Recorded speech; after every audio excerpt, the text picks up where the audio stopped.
হল ছাড়ার নির্দেশে বাংলাদেশ কৃষি বিশ্ববিদ্যালয় শিক্ষার্থীদের বিক্ষোভ, সংঘর্ষের জেরে বন্ধ চবির ক্লাস পরীক্ষা।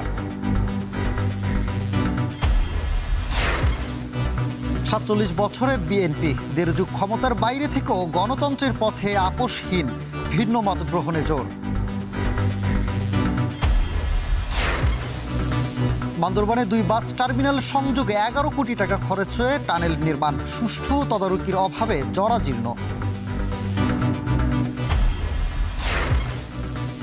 এবং দেশের একমাত্র 4 দেশি স্থলবন্দর বাংলা বান্ধার বর্ষপূর্তি, 28 বছরেও পায়নি গতি, মিলছে না কাঙ্ক্ষিত সেবা।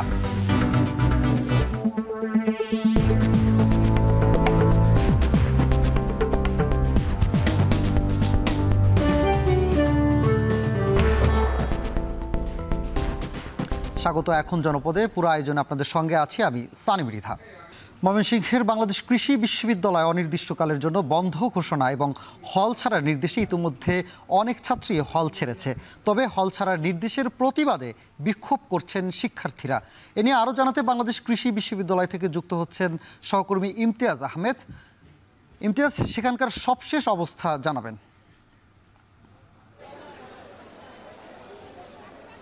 সানি, আমরা সকাল থেকে বাংলাদেশ কৃষি বিশ্ববিদ্যালয়ে কিন্তু রয়েছে এবং সকালে আমরা যেটা দেখতে পেরেছিলাম যে বিশ্ববিদ্যালয় কর্তৃপক্ষের যে নির্দেশ ছিল অনির্দিষ্টকালের জন্য বাংলাদেশ কৃষি বিশ্ববিদ্যালয় বন্ধ ঘোষণা এবং সকাল 9টার মধ্যে সকল হল থেকে শিক্ষার্থীদের বের হয়ে যাওয়ার কথা থাকলেও আমরা দেখতে পাচ্ছি কিছু কিছু হল থেকে ছাত্রী যারা রয়েছেন তারা কিন্তু বেরিয়ে গেছেন। তবে ছাত্র যারা রয়েছেন তারা কিন্তু বের হননি এবং তারপরেই কিন্তু আসলে আমরা 10টার পরে দেখেছি যে বিভিন্ন হল থেকে বিভিন্ন বিভাগের যে যারা ছাত্র রয়েছেন তারা কিন্তু বেরিয়ে এসেছেন এবং প্রায় আধা ঘন্টা আগে কিন্তু দেখলাম যে এখানে কিন্তু ছাত্রীরাও কিন্তু যোগ দিয়েছেন। সুতরাং বলা যায় এখন তারা রয়েছে প্রশাসনিক ভবনের সামনে আমতলায়। আমরা দেখতে পেরেছি যে প্রথমে তারা কিন্তু বিক্ষোভ মিছিল বের করে পুরো ক্যাম্পাস তারা প্রদক্ষিণ করে। তারা কিন্তু তাদের মূলত যে একটি দাবি কম্বাইন পদ্ধতি সেটি কিন্তু তারা চাচ্ছেন সবার আগে, এখনও তারা চাচ্ছেন। এবং কালকে যে তাদের উপর যে বহিরাগতদের যে হামলার ঘটনা ঘটেছে সেই হামলার ঘটনার তীব্র নিন্দা এবং দোষীদেরকে তারা চিহ্নিত করে বিচার আয়ত্তে আনার কথা বলছেন এবং 4 দফা দাবি কিন্তু তারা ইতিমধ্যেই জানিয়ে যাচ্ছেন এবং এই দাবিতেই কিন্তু তারা অনড় অবস্থানে রয়েছেন এবং তারা বলছেন যে পর্যন্ত তাদের দাবি আদায় না হচ্ছে সে পর্যন্তই আসলে মূলত তারা তাদের এই আন্দোলন চালিয়ে যাবেন। এবং গতকালকে আমরা যেটা দেখতে পেরেছিলাম যে কম্বাইন পদ্ধতি চালুর দাবিতে যখন আন্দোলন চলছিল সেই মুহূর্তে কিন্তু প্রায় 7 ঘন্টা যাবৎ বাংলাদেশ কৃষি বিশ্ববিদ্যালয়ের উপাচার্য এবং 250 শিক্ষক কিন্তু সেখানে অবরুদ্ধ অবস্থায় ছিল। পরবর্তীতে শিক্ষার্থীদের উপর যখন হামলার ঘটনা ঘটে তারপরে কিন্তু শিক্ষকরা এবং উপাচার্য কিন্তু বেরিয়ে যায় এবং পরবর্তীতে কিন্তু আসলে পুরো ক্যাম্পাস কিন্তু ফুসে ওঠে। এখন আন্দোলন শিক্ষার্থীদের চলছে এবং তারা বলছেন যে দাবি যে পর্যন্ত না মানা হবে তারা তাদের আন্দোলন থেকে সরে দাঁড়াবেন না। সব মিলিয়ে এই ছিল বাংলাদেশ কৃষি বিশ্ববিদ্যালয় থেকে আমার কাছে সবশেষ। সানি, ময়মনসিংহ থেকে বাংলাদেশ কৃষি বিশ্ববিদ্যালয় শিক্ষার্থীদের বিক্ষোভের খবর জানাচ্ছিলেন সহকর্মী ইমতিয়াজ আহমেদ। সামান্য ঘটনাকে কেন্দ্র করে কিভাবে ভয়াবহ সংঘর্ষে রূপ নিল তা ভাবাচ্ছে চট্টগ্রাম বিশ্ববিদ্যালয়ের শিক্ষক, শিক্ষার্থী সহ সবাইকে। দিনভর গ্রামবাসীদের সাথে দফায় দফায় সংঘর্ষে আহত 250 ছাত্র ও শিক্ষক। অথচ গত 6 দশকে এই গ্রামবাসীর সাথে সুখ দুঃখ ভাগাভাগি করে বড় হয়েছে এই বিশ্ববিদ্যালয়। সামান্য ঘটনা থামাতে না পারার পেছনে প্রশাসন ও আইন শৃঙ্খলা বাহিনীর ব্যর্থতা বলছেন শিক্ষার্থীরা। আবার কেউ কেউ পাচ্ছেন বড় ধরনের ষড়যন্ত্রের আভাস। বিস্তারিত কাজী মাহফুজের প্রতিবেদন। রাত প্রায় 12টা। জোবরা গ্রামের একটি ভবনে বিশ্ববিদ্যালয়ের ছাত্রীকে বাসায় ঢুকতে বাধা দেয় দারোয়ান। তারপর কথা কাটাকাটি, সামান্য এক ঘটনা। অথচ পরবর্তী 24 ঘন্টায় গ্রামবাসীর সাথে ইতিহাসের সবচেয়ে ভয়াবহ সংঘর্ষে জড়িয়ে যায় ছাত্ররা। মধ্যরাত থেকে রোববার দিনভর দফায় দফায় সংঘর্ষে আহত হয় 400-র বেশি ছাত্র, প্রভিসি, প্রক্টর, সাংবাদিক। ভাঙচুর করা হয় পুলিশের গাড়িসহ অন্তত 10টি যানবাহন। প্রশ্ন হচ্ছে যে জোবরা গ্রামের সাথে বিশ্ববিদ্যালয়ের সম্পর্ক 6 দশকের, গ্রামের অনেক মানুষের আয় উপার্জন বিশ্ববিদ্যালয় ঘিরে, আবার ছাত্রদের ভরসার জায়গা এ গ্রামবাসী, সেখানে ছোট ঘটনা ঘিরে কেন এত বড় সংঘর্ষ? কেনই বা আগেভাগে থামাতে ব্যবস্থা নেয়নি প্রশাসন? সে প্রশ্ন সবার মনে। শিক্ষাঙ্গন অস্থির করার ষড়যন্ত্রের আভাসও পাচ্ছেন কেউ কেউ। ছাত্র নেতাদের অভিযোগ, সামান্য ঘটনা বড় হওয়ার পেছনে বিশ্ববিদ্যালয় প্রশাসনের দূরদর্শিতা ও আইনশৃঙ্খলা বাহিনীর নির্লিপ্ততা দায়ী। সারাদিন সংঘর্ষ দমাতে কাউকে তৎপর দেখা যায়নি। প্রায় 4 ঘন্টা পর বিকাল 4টার দিকে সেনাবাহিনী প্রবেশ করে। জারি হয় 144 ধারা। ততক্ষণে রক্তাক্ত ছাত্ররা কাতরাচ্ছে মেডিকেলের বিছানায়। সেনাবাহিনী, পুলিশ এবং একটা আনসার পর্যন্ত আমাদের প্রশাসন এখানে ম্যানেজ করতে পারে নাই। এই সম্পূর্ণ দায় দায়িত্বটা প্রশাসন নিতে হবে। বিশ্ববিদ্যালয় প্রশাসনের অনীহা, আর হচ্ছে প্রশাসনের পুলিশ প্রশাসন, বিডিআর এবং সেনাবাহিনী যে প্রশাসন যেটার সাথে বিশ্ববিদ্যালয় সমন্বয় করার কথা, এটা হচ্ছে ব্যর্থতা। এই ব্যর্থতার কারণে স্থানীয় সুযোগ নিচ্ছে। প্রায় 36 বছর পর মাত্র 2 দিন আগেই ঘোষণা হয় চট্টগ্রাম বিশ্ববিদ্যালয়ের চাকসু নির্বাচনের তফসিল। এর পরপরই এমন ঘটনা নির্বাচন বানচাল ও চবির পরিস্থিতি ঘোলাটে করার ষড়যন্ত্র বলে মনে করছেন ছাত্রদের অনেকে। ছোট্ট একটা ঘটনা থেকে সূত্রপাত হইল এবং সেই ঘটনাকে এত বড় করা হয়েছে, যেটা আমরা মনে করি এটা কারা ষড়যন্ত্র থাকতে পারে, যে তারা এর মাধ্যমে বিশ্ববিদ্যালয়ের হয়তো চাকসু বানচাল করার চিন্তা করতে থাকতে পারে। এটা থাকতে পারে, আমরা এটাকে উড়িয়ে দেওয়ার সুযোগ নেই।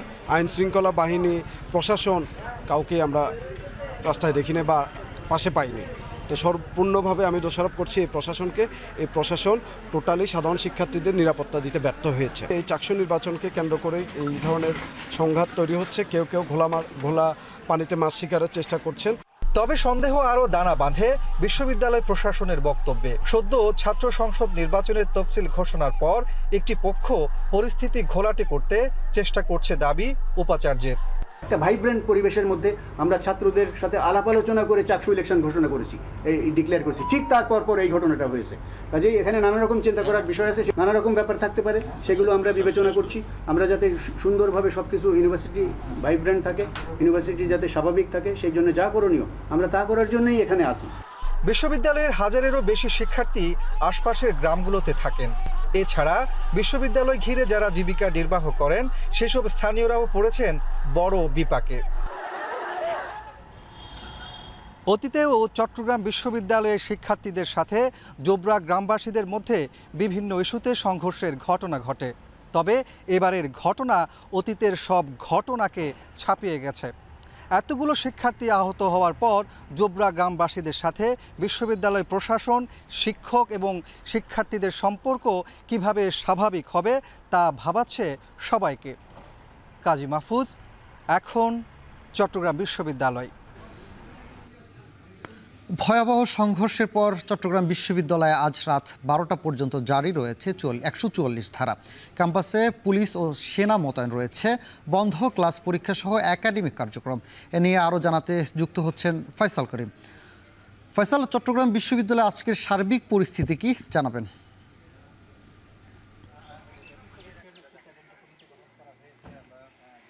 আমরা এর আগের লাইভে জানাচ্ছিলাম চট্টগ্রাম বিশ্ববিদ্যালয়ের পরিস্থিতি। সেখানে যে থমথমে পরিস্থিতি বিরাজ করছে বিশ্ববিদ্যালয়ে, যেহেতু ক্লাস পরীক্ষা স্থগিত আছে, সেই কারণে পুরো বিশ্ববিদ্যালয় ধরে এক ধরনের ভুতুরে পরিবেশ বা থমথমে পরিবেশ বিরাজ করছে।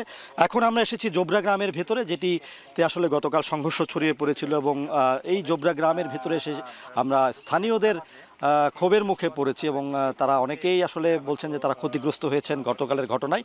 এবং আজকে আমরা এখানে এসে তার ধ্বংসযজ্ঞ দেখছি।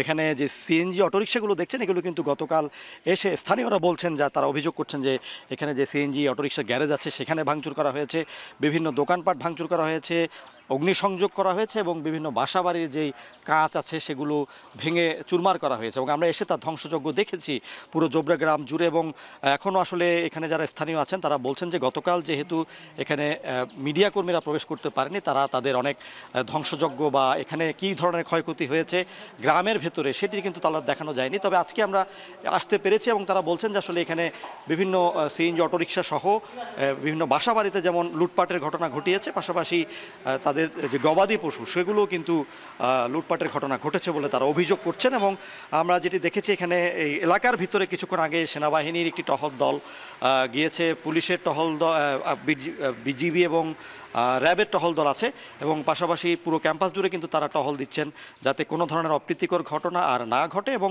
স্থানীয়দের দাবি আসলে একটাই, যে তারা বলছেন যে এই চট্টগ্রাম বিশ্ববিদ্যালয় এলাকায় প্রায় 60 বছর ধরে, অর্থাৎ 6 দশক ধরেই এই শিক্ষার্থীদের স্থানীয়দের সাথে স্থানীয়দের এক ধরনের সম্প্রীতিমূলক বসবাস এবং আসলে স্থানীয়রা এখানে যেই দোকানপাট থেকে শুরু করে তাদের যেই স্থানীয় অর্থনীতি অর্থাৎ জোবরা গ্রামের যে স্থানীয় অর্থনীতি সেটা কিন্তু 90% আসলে শিক্ষার্থীদের উপর নির্ভর করে এবং এই কারণে তারা চাইছেন যে আসলে এই ধরনের অপ্রীতিকর ঘটনা যাতে আর না ঘটে সে কারণে প্রশাসনের হস্তক্ষেপ তারা চাচ্ছেন এবং তারা বলছেন যে আসলে এই শিক্ষার্থীদের আসলে যে হস্তক্ষেপের বিষয়টি সেটি যাতে আর ভবিষ্যতে না হয় এবং প্রশাসন যাতে এক্ষেত্রে আরও শক্ত অবস্থান নেয় এবং আইনশৃঙ্খলা বাহিনীর যে শক্ত অবস্থান সেটি তারা আশা করছেন আর ভবিষ্যতে এই ধরনের ঘটনা এড়ানোর জন্য যেই সম্প্রীতিমূলক অবস্থান সেটির উপর জোর দেওয়ার জন্য তারা বলছেন।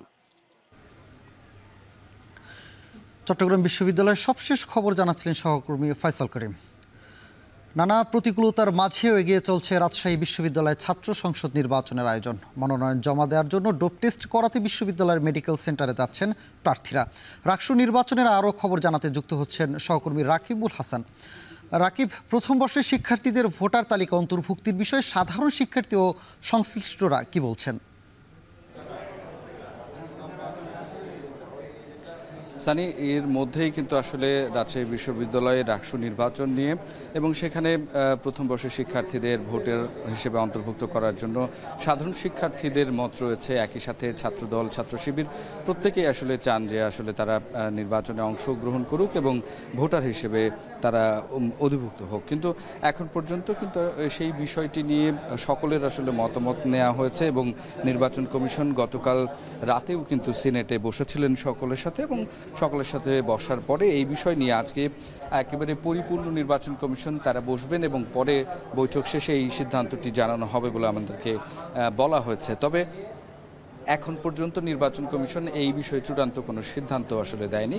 তবে ছাত্র প্রতিনিধিরা সেটির অপেক্ষায় রয়েছেন এবং এই একই দাবিতে গতকালকে ছাত্রদল যে দাবিতে আসলে দাবিটি করেছিলেন সেই দাবির প্রেক্ষিতে আজকে কিন্তু প্রশাসন ভবনের সামনে ঠিক বেলা 12টার সময় তারা কিন্তু অবস্থান কর্মসূচি পালন করবে।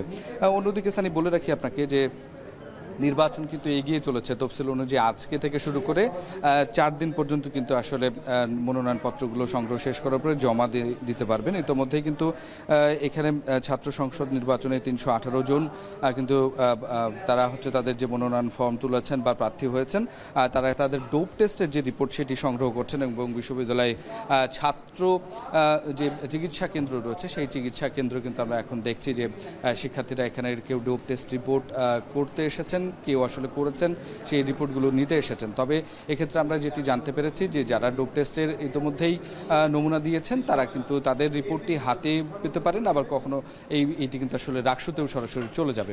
তো এই ছিল স্থানীয় রাজশাহী মেডিকেল থেকে, রাজশাহী বিশ্ববিদ্যালয় মেডিকেল থেকে আমার কাছে সর্বশেষ খবর। রাজশাহী বিশ্ববিদ্যালয় কেন্দ্রীয় ছাত্র সংসদ নির্বাচনের আয়োজনের সবশেষ খবর জানাচ্ছিলেন সহকর্মী রাকিবুল হাসান। বহু গণতান্ত্রিক আন্দোলন, 90 ও 24-এর মতো গণ অভ্যুত্থান পেরিয়ে বিএনপির 47তম প্রতিষ্ঠাবার্ষিকী। দীর্ঘ 1.5 যুগ ক্ষমতার বাইরে থেকেও নিজেদের রাজনৈতিক দর্শনে কোনো পরিবর্তন আনেনি দলটি। বড় ভাঙন ছাড়াই 4 যুগ টিকে আছে দলটি। রাজনৈতিক বিশ্লেষকরা যার বড় কৃতিত্ব দিচ্ছেন খালেদা জিয়ার আপোষহীন নেতৃত্বকে। বিস্তারিত সিফাত শাহরিয়ারের প্রতিবেদনে। মুক্তিযুদ্ধ পরবর্তী আওয়ামী লীগ সরকারের ব্যর্থতা, বাকশাল গঠন, রাজনীতির মাঠে শূন্যতা ও ৭৪-এর দুর্ভিক্ষ। জনমনে প্রশ্ন, কোন পথে যাচ্ছে দেশ? খাদ্য উৎপাদন দ্বিগুণ করতে হবে।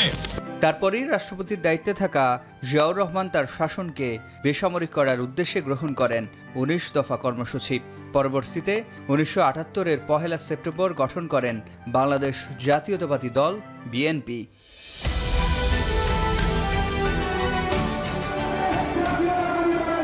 বিভিন্ন সময়ের গণতান্ত্রিক আন্দোলন, 90 ও 24-এর মতো বড় 2টি গণ অভ্যুত্থান পেরিয়ে ৪৭ বছরে দলটি একাধিকবার সরকার গঠন করলেও গত 1.5 যুগ রাষ্ট্র ক্ষমতার বাইরে।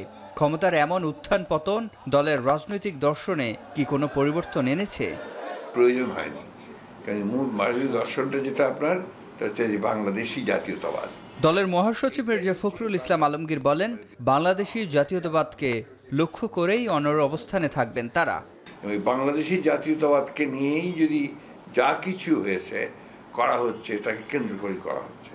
সুতরাং এখানে ওই প্রবলেমটা অ্যারাইজ করেনি যেখানে একবার আপনার সমাজতন্ত্র, আরেকবার আপনার পুঁজিবাদ বা গণতন্ত্র এসব নিয়ে আমাদের কোনো বা কোনো ধর্মীয় বিষয় নিয়ে আমাদেরকে কাজ করতে হয়নি। আমরা যে কাজ অতীতে করেছি যে বিষয়টাকে লক্ষ্য করে, এখনও সেটাই আমাদের লক্ষ্য। তবে দেড় যুগ সরকারের না থেকেও বড় ধরনের কোনো ভাঙন ছাড়াই টিকে আছে দলটি। বর্ষিয়ান সাংবাদিক শফিক রেহমান এই সাংগঠনিক শক্তির কৃতিত্ব দিচ্ছেন বেগম খালেদা জিয়ার আপসীর নেতৃত্বকে। পার্টিকে ক্ষমতায় থাকলে ঐক্যবদ্ধ রাখা সহজ হয়, কিন্তু বিরোধী দলের সাথে ঐক্যবদ্ধ রাখাটা বিশাল একটা কৃতিত্ব এবং কষ্টসাধ্য দুঃসাধ্য ব্যাপার। বিএনপির সাফল্যটা কিন্তু সেখানেই। বিএনপিকে দুবার ভাঙার চেষ্টাও করেছিল, কিন্তু শেষ পর্যন্ত সেটাও সফল হয়নি। বিএনপি কী করে টিকে আছে ঐক্যবদ্ধ দল হিসেবে? সেটা টিকে আছে বিকজ খালেদা জিয়ার সংযমী ভাষা, শালীন ব্যবহার, মার্জিত রুচি এবং পরমত সহিষ্ণুতা। বহুদর্শী এই বিশ্লেষক বলছেন, বিএনপিকে দল হিসেবে টিকে থাকতে হলে ভিন্ন মতকে সহ্য করার ক্ষমতা অর্জন করতে হবে। তার পরমত সহিষ্ণুতা, ভিন্নমত সহিষ্ণুতা, ধৈর্যশীলতা, ক্ষমা করার যে দৃষ্টিভঙ্গি, এগুলো থাকতে হবে। আপনি যদি প্রতিহিংসা পরায়ণ হন এবং যদি ভিন্নমত সহ্য না করতে পারেন, এক দলের শাসন করেন, তাহলে কথায় কিছু বললে হবে না। গণতন্ত্র চাই, উন্নয়ন চাই, এটা বললে হবে না। কেবল ক্ষমতার পালাবদল নয়, বহুদলীয় গণতন্ত্র রক্ষায় বিএনপির অঙ্গীকারই দলটিকে নিয়ে যেতে পারে অনন্য অবস্থানে। সিফাত শাহরিয়ার, এখন, ঢাকা। বিএনপির ৪৭তম প্রতিষ্ঠাবার্ষিকী উপলক্ষে দেশের বিভিন্ন স্থানে চলছে র্যালি, আলোচনা সভা সহ নানা আয়োজন। এ নিয়ে আরও জানাতে বগুড়া থেকে মাজিদুর রহমান, ময়মনসিংহ থেকে হারুনুর রশিদ ও টাঙ্গাইল থেকে যুক্ত হচ্ছেন কাউসার আহমেদ। শুরুতে আমরা মাজিদুর রহমানের কাছে যাব। মাজিদ, ফ্রি চিকিৎসা ক্যাম্প ও রক্তদান কর্মসূচিতে জনসাধারণের উপস্থিতি কেমন দেখছেন, জানাবেন। হ্যাঁ সানি, আজকে বিএনপির ৪৭তম প্রতিষ্ঠাবার্ষিকী, বহুদলীয় গণতন্ত্রের যে প্রতিষ্ঠাতা শহীদ জিয়াউর রহমান কিন্তু এই দলটিকে প্রতিষ্ঠাতা করেছিলেন এবং ১৯৭৮ সালে কিন্তু এই দলের প্রতিষ্ঠা হয়েছিল ১ সেপ্টেম্বর। সেই দিনটি থেকে আরম্ভ করে প্রতি বছরই কিন্তু এই দিনটি পালন করা হয়ে থাকে এবং আজকেও কিন্তু শহীদ জিয়াউর রহমান শিশু কেন্দ্রে কিন্তু আজকে ফ্রি মেডিকেল ক্যাম্প সহ যে কর্মসূচিগুলো রয়েছে সে কর্মসূচিগুলো গ্রহণ করা হয়েছে। 5 দিন ব্যাপী যে কর্মসূচি রয়েছে সেই কর্মসূচির মধ্যে আজকে সকালবেলা দলীয় কার্যালয়ে তাদের দলীয় এবং জাতীয় পতাকা উত্তোলন করা হয়েছে। এরপরে যে আজকে যে শিশু কেন্দ্র, সেই শিশু কেন্দ্রে ফ্রি মেডিকেল ক্যাম্প এখানে করছেন। এখানে ড্যাবের সহযোগিতায় ডাক্তাররা কিন্তু এখানে ফ্রি মেডিকেল ক্যাম্প করছেন এবং তাদের যে ঔষধ, সে ঔষধও কিন্তু ফ্রিভাবে দেওয়া হচ্ছে এবং এরপরে এখানে যে রক্ত সংগ্রহ যে অভিযান সেটি কিন্তু করা হচ্ছে। পাশাপাশি এখানে ঔষধের মাধ্যমে তাদেরকে যে চিকিৎসা সেবা, সেই চিকিৎসা সেবাকে নিশ্চিত করা হচ্ছে। এখানে বলে রাখি যে প্রচুর পরিমাণে সকাল থেকে কিন্তু অনেক যারা চিকিৎসারত, যারা চিকিৎসা নিতে আসছেন, তারা কিন্তু এখানে চিকিৎসা নিচ্ছেন এবং তারা ডাক্তারদের সহযোগিতা নিচ্ছেন, ঔষধ নিচ্ছেন। এছাড়া এখানে যে বিএনপির সহযোগী যে সংগঠনগুলো রয়েছে, বিশেষ করে ছাত্রদল কিন্তু তাদের ব্লাড ডোনেশন কর্মসূচি পালন করছে। এছাড়া স্বেচ্ছাসেবক দল তাদের যে বৃক্ষরোপণ এবং মৎস্য পোনা উন্মোচন সেটি কিন্তু তারা করবে। 5 দিন ব্যাপী যে অনুষ্ঠান রয়েছে সেই অনুষ্ঠানটি কিন্তু এখানে যথাযথভাবে করার জন্য কিন্তু জেলা বিএনপি সার্বিক যে তত্ত্বাবধান সেটি করছেন। তাছাড়া এখানে দোয়া মাহফিলও হবে মসজিদে এই দিনটিকে উপলক্ষ করে।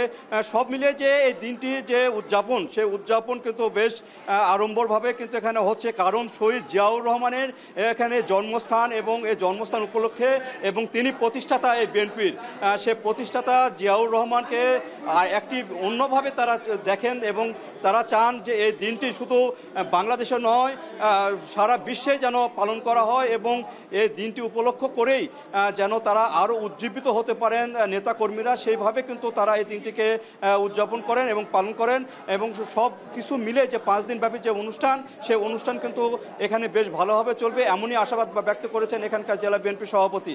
তো এই ছিল সানি আমার কাছে বগুড়ার যে কর্মকাণ্ড, যে জেলা বিএনপির যে প্রতিষ্ঠাবার্ষিকী উপলক্ষে তার সর্বশেষ। এবার ময়মনসিংহে যাব, সেখানে আছে সহকর্মী হারুনুর রশিদ। হারুন, বিএনপির ৪৭তম প্রতিষ্ঠাবার্ষিকী উপলক্ষে কি কি আয়োজন আছে সেখানকে জানাবেন বিস্তারিত।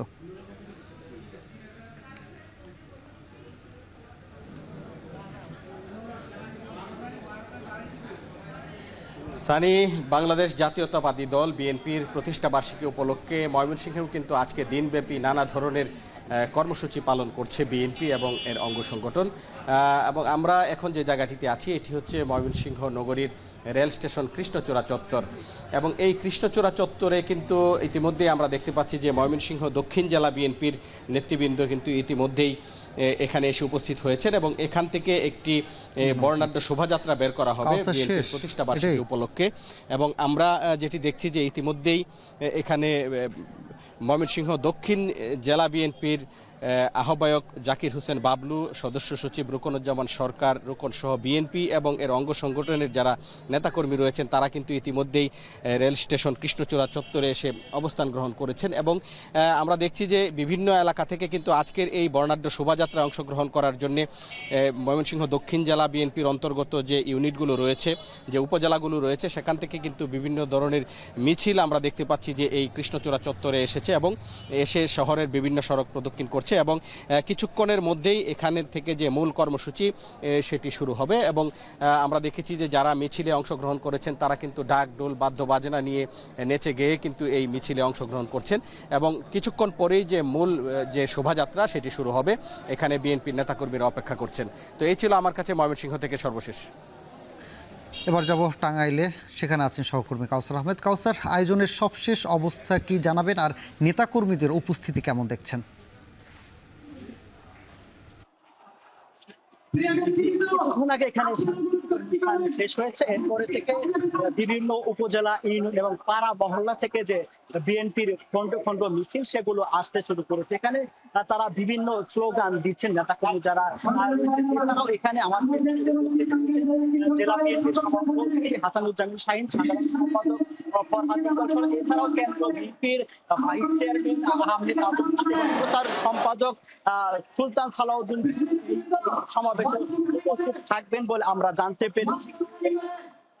এবং এছাড়াও এই বিএনপির নেতাকর্মীরা জানিয়েছেন এখানে সমাবেশ শেষে এখান থেকে একটি বর্ণাঢ্য শোভাযাত্রা বের হবে। শোভাযাত্রাটি শহরের গুরুত্বপূর্ণ সড়ক প্রদক্ষিণ করবে। এখানে যে সমস্ত বিএনপির নেতাকর্মী তারা বলছেন যে দেশের যে অরাজকতা চলছে এবং আইন শৃঙ্খলা অবনতি হচ্ছে, এর অন্যতম কারণ হচ্ছে যে ফ্যাসিস্টদের অনুসারী কিছু মানুষ বা তারা বিভিন্ন ভাবে তারা দেশের আইন শৃঙ্খলা পরিস্থিতির অবনতি করার চেষ্টা করছেন। তারা বলছেন যে আগামী ফেব্রুয়ারি মাসে যে জাতীয় নির্বাচন হওয়ার কথা রয়েছে সেটিও তারা বানচালের পায়ে তারা করছেন। এখানে বিএনপির নেতাকর্মীরা বলছেন যে বিগত প্রায় 16 বছর ফ্যাসিস্টদের যারা ছিল তারা কিন্তু সেই সময় 3টি জাতীয় নির্বাচন হলেও কিন্তু তারা সাধারণ মানুষ যারা রয়েছে তারা ভোট দিতে পারেনি। সেই জন্য বিএনপির পক্ষ থেকে বলা হচ্ছে যে একটি অবাধ, সুষ্ঠু ও নিরপেক্ষ জাতীয় নির্বাচনের, তাহলেই এই দেশের জনগণ তাদের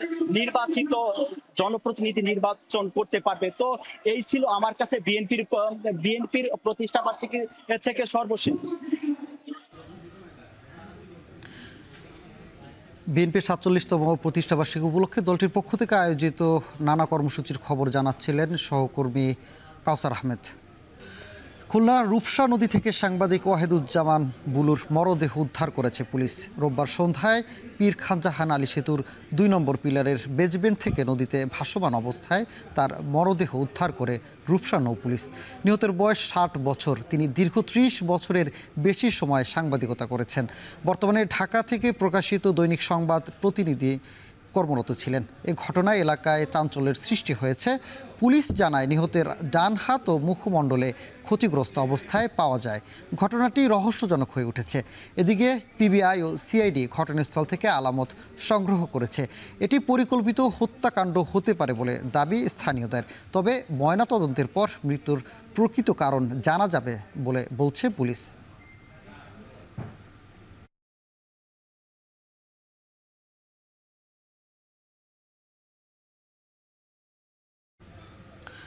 পাহাড় ধস রোধে বান্দরবানে পার্বত্য চট্টগ্রাম উন্নয়ন বোর্ড নির্মাণ করে টানেল সড়ক। শহরের পুরনো বাস টার্মিনাল ও নতুন কেন্দ্রীয় বাস টার্মিনালের মধ্যে সংযোগ স্থাপন করতে প্রায় 11 কোটি টাকা নির্মাণ করা হয় স্থাপনটি। যদিও 2023 সালের অক্টোবরে উদ্বোধনের মাত্র 2 বছরের মাথায় জরাজীর্ণ হয়ে পড়েছে টানেলটি। তহবিল সংকটে রক্ষণাবেক্ষণ করা যাচ্ছে না গুরুত্বপূর্ণ এই অবকাঠামোর। রিজভী রাহাতের তথ্য ও ছবিতে প্রতিবেদন। বান্দরবান শহরের বর্তমান বাস স্ট্যান্ড থেকে হাফেজঘোনা কেন্দ্রীয় বাস টার্মিনালে যাতায়াত সহজ করতে পার্বত্য চট্টগ্রাম উন্নয়ন বোর্ডের অর্থায়নে নির্মাণ করা হয় ৫০০ ফুট দীর্ঘ এ টানেল। কিন্তু নির্মাণের ২ বছর পার না হতেই এর বিভিন্ন অংশে ফাটল ধরা পড়েছে। ঝর্ণার মতো দেয়াল চুয়ে পড়ছে পানি। টানেলের কয়েক গজ সামনেই নতুন কেন্দ্রীয় বাস টার্মিনাল। আগে ২ পাহাড়ের মধ্যবর্তী এই পথ দিয়ে চলাচল ছিল ঝুঁকিপূর্ণ। মানুষের সেই দুর্ভোগ কমাতেই ১১ কোটি টাকা ব্যয়ে নির্মাণ করা হয়েছিল এই টানেল। কিন্তু এখন এটি যেন ভোগান্তির নতুন নাম। টানেলে প্রবেশ করতেই ঘুটঘুটে অন্ধকার, জ্বলে না কোনো বাতি। ফলে গাড়িগুলোকে চলাচল করতে হয় হেডলাইট জ্বালিয়ে। সরজমিনে দেখা যায় টানেলের এক পাশে যত্রতত্র গাড়ি পার্কিং, অন্য পাশে পাহাড় ধসে জমেছে মাটির স্তূপ। স্থানীয়দের অভিযোগ, জনগণের সুবিধার জন্য টানেল বানালেও কাজে আসে না তা, বরং অন্ধকার এবং দুর্গন্ধে এটি চলাচলের অনুপযোগী হয়ে পড়েছে। তারা ভালোভাবে কাজ করা নেই, এমনকি কাজগুলো অনেক বাকি আছে, তাদের সমস্যা হয়, যাতায়াতের জন্য সমস্যা হয়, গাড়ির জন্য সমস্যা হয়, আমাদের জন্য সমস্যা হয়। লাইট নাই, অন্ধকারে যেতে কষ্ট, মানুষের বিভিন্ন ভয়ের আশঙ্কা।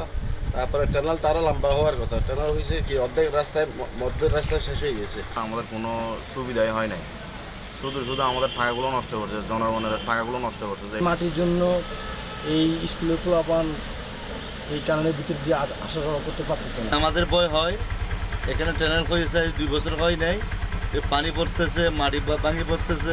যদি নির্মাণ সামগ্রী যদি যথাযথভাবে এটা ব্যবহার করা হতো এবং নির্মাণের যে কৌশলগুলো রয়েছে এটা যদি যথাযথ পালন করা হতো, তাহলে হয়তো আমরা এরকম পানি পড়তে দেখতাম না। টানেলটির ঢালাইয়ের জয়েন্ট থেকে পানি পড়ছে, তবে তা ফাটল না বলে দাবি এই কর্মকর্তার। প্রকল্পের কাজ ৫ বছর আগে শেষ হলেও বর্তমানে এটি পৌরসভার কাছে হস্তান্তর প্রক্রিয়া চলছে বলে জানান তিনি। কনস্ট্রাকশন যে জয়েন্টগুলো আছে, জয়েন্টগুলো দিয়ে পানি আসা শুরু হয়েছে। তো এখন জয়েন্ট যে আছে কেউ এটা বুঝতে চায় না, বলে যে মানে এটা কি টানেল লিক করে পানি বাইরে চলে আসে। এটা কিন্তু এখন তার বর্ষা সিজনে এটা কাজ করতে পারবে। ড্রেন আউট হওয়ার জন্য অলরেডি মাটি করে দিয়ে এক্সকাভেটর দিয়ে তুলে পানিটা অলরেডি বাইরে দিয়ে চলে যাচ্ছে, ভিতরে কিন্তু পানির প্রেশারটা কম। হ্যান্ড ওভারের ইস্যু আছে পৌরসভাকে, তো এগুলো আমরা আমাদের একটা একটা সংস্কার করে এটা আমরা হ্যান্ড ওভার করতে পৌরসভাকে, পৌরসভা নিয়মিত মেইনটেন্স করলে এটা হয়ে যাবে। পার্বত্য চট্টগ্রাম উন্নয়ন বোর্ডের তথ্যমতে বান্দরবন ইউনিটের অর্থায়নে ২০২৩ সালে ২৭ অক্টোবর উদ্বোধন করা হয় টানেলটি। তবে যাতায়াত সহজের পরিবর্তে নির্মাণের পর যানজট আরও বেড়েছে বর্তমান বাস স্ট্যান্ড এলাকায়। এখন বান্দরবান। দেশের একমাত্র 4 দেশি স্থলবন্দর বাংলা বান্ধার 28 বছর পূর্তি আজ। ১৯৯৭ সালে নেপালের সাথে বাণিজ্য চুক্তির মাধ্যমে যাত্রা শুরু উত্তরের এই বন্দরের। তারপরে ভারত ও ভুটানের সাথে শুরু হয় ব্যবসা বাণিজ্য। তবে দীর্ঘ সময়ও কাঙ্ক্ষিত উন্নয়ন ও গতি পায়নি সম্ভাবনাময় এই স্থলবন্দরটি। লুৎফর রহমানের প্রতিবেদন। ১৯৯৭ সালের ১ সেপ্টেম্বর নেপালের সাথে বাণিজ্য চুক্তির মাধ্যমে যাত্রা শুরু পঞ্চগড়ের বাংলাবান্ধা স্থলবন্দরের। ২০১১ সালে ভারত ও ২০১৭ সালে ভুটানের সাথেও এই বন্দর দিয়ে শুরু হয় আমদানি রপ্তানি কার্যক্রম। ২০১৬ সালে চালু হয় ইমিগ্রেশন কার্যক্রম। ২৮ বছর কেটে গেলেও কাঙ্ক্ষিত উন্নয়ন হয়নি গুরুত্বপূর্ণ এই স্থলবন্দরটির। ব্যবসায়ীদের দাবি, বেসরকারি পোর্ট অপারেটরের মাধ্যমে পরিচালিত হওয়া ভূ রাজনীতি সহ নানা কারণে চতুর্দেশীয় স্থলবন্দরটি চলছে খুঁড়িয়ে খুঁড়িয়ে। কর্তৃপক্ষরা যদি একটু সুনজর দেয় তাহলে হয়তোবা আমরা পোর্টের যেটা হলো বাংলাদেশে একটা সবচেয়ে ভালো সুপার পোর্টটা আমাদের এগিয়ে যাওয়ার কথা ছিল, আসলে সেভাবে এগিয়ে যায়নি। যেরকম আমদানি রপ্তানি হওয়ার কথা ছিল সেরকম হচ্ছে না, কারণ এটা সরকারি একটা দৃষ্টি নাই। এক্সপোর্ট ইম্পোর্ট যেটা হচ্ছে আমাদের, কখনো কিছু সমস্যা লেগেই আছে, কখনো ভুটান আসতেছে না, কখনো ইন্ডিয়া বন্ধ থাকতেছে, আবার চালু হচ্ছে, এরকম কিছু সমস্যা একটার পর একটা লেগেই আছে। গেল ২৮ বছরে বন্দরটির অনুমোদিত সকল পণ্য আমদানি ও রপ্তানিতে জনপ্রিয় হওয়ার কথা থাকলেও বাংলাবান্ধা স্থলবন্দর হয়ে উঠেছে পাথর আমদানি নির্ভর বন্দর হিসেবে। আমাদের বন্দরে এখন পর্যন্ত মেশিনারি যদি ইনপুট করতে যায় সেক্ষেত্রে আমাদের যে ক্যারিং লাগে, যে ইনস্ট্রুমেন্টগুলো লাগে, কিন্তু এখন পর্যন্ত বন্দর কর্তৃপক্ষ আমাদেরকে দিতে পারে না। বাংলাবান্ধার বাংলাদেশের গাড়িগুলো যদি সরাসরি নেপালে গিয়ে যেতে পারে, প্রচুর পরিমাণ ব্যবসায়ী আরও উৎসাহ লাভ করবে এখানে এসে ব্যবসা করার জন্য। এখানে যেহেতু নেপালের সঙ্গে আমাদের বাণিজ্য আছে, ভুটানের সঙ্গে বাণিজ্য এখন চলছে, ভারতের সঙ্গে বাণিজ্য, এখানে বাংলাদেশ সহ 4টা দেশের বাণিজ্য। আগামী দিনে মনে করেন চীনের বর্ডার এদিক দিয়ে, চীন নাথুলা হয়ে এদিক দিয়ে চীনের বর্ডারও সামনে যদি সম্ভাবনা কিন্তু রয়েছে। বন্দরের স্বার্থে পারস্পরিক ব্যবসা গতিশীল করতে প্রতিবেশী দেশের সাথে সম্পর্ক উন্নয়নে জোর দেওয়ার দাবি ব্যবসায়ীদের। বাংলাদেশের এত কাছে নেপাল, ভুটান, ভারত হওয়ার পরেও আমরা একটা কেমন জানি একটা অদৃশ্য দেওয়াল আমাদের মধ্যে তৈরি হয়ে আছে, যার জন্যই আমরা এই যোগাযোগগুলো তৈরি করতে পারিনি। যদিও BBIN, BIN বিভিন্নভাবে চেষ্টা হয়েছে, অনেকগুলো প্রচেষ্টা হয়েছে, সার্কের চেষ্টা হয়েছে, তারপরও আমরা আশায় বুক বেঁধে আছি ইনশাল্লাহ বাংলাবান্ধা বন্দর একদিন অনেক বড় বন্দরে পরিণত হবে। অবহেলায় থাকলেও প্রতি বছর বড় অঙ্কের রাজস্ব আদায় হয় এই বন্দর থেকে। গেল অর্থ বছরের রাজস্ব আদায় হয়েছে 166 কোটি 79 লাখ টাকা। বন্দরে এখন যে আমদানি রপ্তানি চলছে তাতে করে বর্তমানে যে জায়গা আছে তাতে খুব একটা সমস্যা হচ্ছে না। সুতরাং ভবিষ্যতের কথা চিন্তা করলে আমাদের অবশ্যই এই বন্দরের আরও এরিয়া, জায়গার পরিমাণ আরও বাড়ানো উচিত। তা না হলে ভবিষ্যতে আমরা আমদানি রপ্তানি কার্যক্রম স্বাভাবিকভাবে করতে পারবো না। গত অর্থ বছরে এই স্থলবন্দর দিয়ে পণ্য রপ্তানি পরিমাণ কিছুটা বাড়লেও আমদানি কমেছে অন্তত 2 লাখ টন। বাংলাদেশের সাথে ভারত, নেপাল ও ভুটানের ব্যবসা বাণিজ্যের দারুণ এক সম্ভাবনাময়ী স্থলবন্দর এই বাংলাবান্ধা। কিন্তু গত 28 বছরেও কাঙ্ক্ষিত গতি পায়নি গুরুত্বপূর্ণ এই স্থলবন্দরটি। একটু নজর দিলেই উত্তরের অর্থনীতিতে গুরুত্বপূর্ণ অবদান রাখবে এই স্থলবন্দর, এমনটাই মনে করেন স্থানীয়রা। লুৎফর রহমান, এখন পঞ্চগড়। নেত্রকোনার পাহাড়ি অঞ্চলের অর্থনীতি ও জীবনমান উন্নয়নে সীমান্ত সড়ক নির্মাণ হলেও 4টি নদীর উপর এখনও নির্মাণ হয়নি সেতু নির্মাণের কথা থাকলেও দীর্ঘদিনেও তা বাস্তবায়ন না হওয়ায় সুবিধাবঞ্চিত সীমান্তবর্তী লাখো মানুষ। ফলে বর্ষায় ঝুঁকি নিয়েই নদী পার হতে হচ্ছে এ অঞ্চলের ক্ষুদ্র নৃগোষ্ঠী বাসিন্দাদের। পর্যটন সমৃদ্ধ এলাকা হলেও বর্ষায় যোগাযোগ বিচ্ছিন্ন হওয়ায় কমছে পর্যটকদের সংখ্যাও। রিফাত আহমেদ রাসেলের তথ্য ছবিতে প্রতিবেদন। নেত্রকোনার পাহাড়ি সীমান্তবর্তী 2 উপজেলা দুর্গাপুর ও কলমাকান্দা। পাহাড়ি এই অঞ্চলের অর্থনীতি দীর্ঘদিন থমকে থাকলেও নতুন সীমান্ত সড়কে কিছুটা গতি এসেছে। তবে 4টি নদীর উপর সেতু নির্মাণ না হওয়ায় পুরোপুরি সুফল পাচ্ছে না কয়েক লাখ বাসিন্দা। কলমাকান্দা উপজেলার মহাদেও নদ শুকনো মৌসুমে শান্ত থাকলেও বর্ষায় মেঘালয়ের পাহাড়ি ঢলে খরস্রোতায় রূপ নেয় এই নদ। এতে ঝুঁকি নিয়ে স্থানীয়দের পারাপার করা হয় ডিঙি নৌকায়। পানি কমলে পায়ে হেঁটেই নদী পাড়ি দেয় তারা। বর্ষার অন্তত 4 মাস নদী পারাপারে এমন দুর্ভোগ পোহাতে হয় স্থানীয় বাসিন্দাদের। বর্ষাকালে যে এই নদীর যে খরস্রোতা, যে স্রোত, এটা অনেক অ্যাক্সিডেন্ট হচ্ছে, এখানে অনেক দুর্ঘটনা হচ্ছে। প্রতি একদিন দেখা গেছে পানি কম, হাঁটু পানি, আর কোন দিন বড় হয়ে যায়। সাঁতার পানি নৌকা দিয়ে যাইতে হয়, অর্ধেক রাস্তা নামাই দিয়ে আবার আসতে হয়, কষ্ট হয়। এনে যদি ব্রিজ হইতো আমরা কত সুন্দর সুবিধা পাইতাম। এই ব্রিজটার কারণে যাইতে পারি না, এই রাস্তা আর তো কোনো মূল্য নাই যদি আমরা যাতায়াতই না করতে পারি। এদিকে পাহাড়ি সীমান্তবর্তী এলাকা হওয়ায় প্রতিদিনই পাঁচগাঁও, পাতলাবন সহ বিভিন্ন দর্শনীয় স্থান ঘুরতে আসেন পর্যটকরা। তবে নদী পারাপারে সুব্যবস্থা না থাকায় তাদেরও পড়তে হয় দুর্ভোগে। বিশেষ করে মোটরসাইকেল পারাপারে যেন বিড়ম্বনা শেষ নেই। নৌকা ডুবে দুর্ঘটনাও ঘটে নিয়মিত। ফলে বর্ষায় দিন দিন কমছে পর্যটকের সংখ্যা। ব্রিজ নাই, কিচ্ছু নাই, যাওয়ার কোনো অপশন নেই, মোটরসাইকেল ঠেলায় নিতে হয়, প্রচুর ঝামেলার দিকে। যারা পর্যটক হিসেবে আসে তাদের একটা সমস্যার সম্মুখীন হইতে হয়। সেজন্য এইখানে যদি একটা ব্রিজ হয়, এই পাশে একটা ভালো রাস্তা আছে, এই পাশে খুবই সুন্দর একটা রাস্তা আছে, এটাকে কানেকশন করার জন্য একটা ভালো ব্রিজ হলে মানুষের ভোগান্তিগুলো দূর হবে। 2020 সালে ময়মনসিংহের হালুয়াঘাট থেকে নেত্রকোনার দুর্গাপুর, কলমাকান্দা এবং সুনামগঞ্জের মহিষকলা পর্যন্ত 76 কিলোমিটার সড়কের নির্মাণ কাজ শুরু হয়। 559 কোটি টাকার এই সড়কের কাজ শেষ হয় 2023 সালে। তবে এই সড়কের 4টি পাহাড়ি নদী নেতাই, সোমেশ্বরী, গণেশ্বরী ও মহাদেও নদে সেতু নির্মাণ করার কথা থাকলেও দীর্ঘদিনেও তা বাস্তবায়ন হয়নি। সড়ক বিভাগের তথ্য মতে সীমান্ত সড়কের 4টি নদীর উপর মোট 5টি জলবায়ু সহনশীল সেতু নির্মাণের ডিপিপি তৈরি করা হয়েছে, যাতে মোট ব্যয় ধরা হয়েছে 3,745 কোটি 97 লাখ টাকা। এ প্রকল্পে দেশীয় বিনিয়োগ ধরা হয়েছে 895 কোটি 22 লাখ টাকা আর বিদেশি বিনিয়োগ 2,850 কোটি 75 লাখ টাকা। সহজের নির্বাহী প্রকৌশলী জানান, দ্রুতই সেতুগুলির নির্মাণ কাজ শুরু হবে। সোমেশ্বরী নদী, মহাদেও নদী এবং গণেশ্বরী নদীতে আমরা ব্রিজ নির্মাণ করার উদ্যোগ গ্রহণ করা হয়েছে।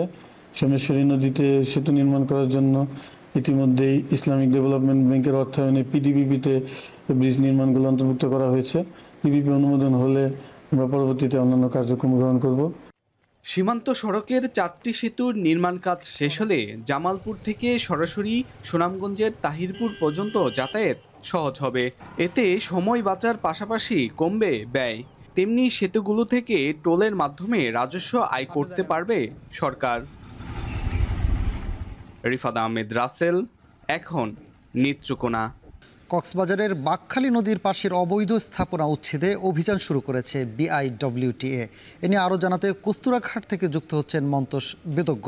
মন্তোষ, কত সময় ধরে চলবে বিআইডব্লিউটিএর এই উচ্ছেদ অভিযান এবং সেখানকার সবশেষ অবস্থা কি জানাবেন?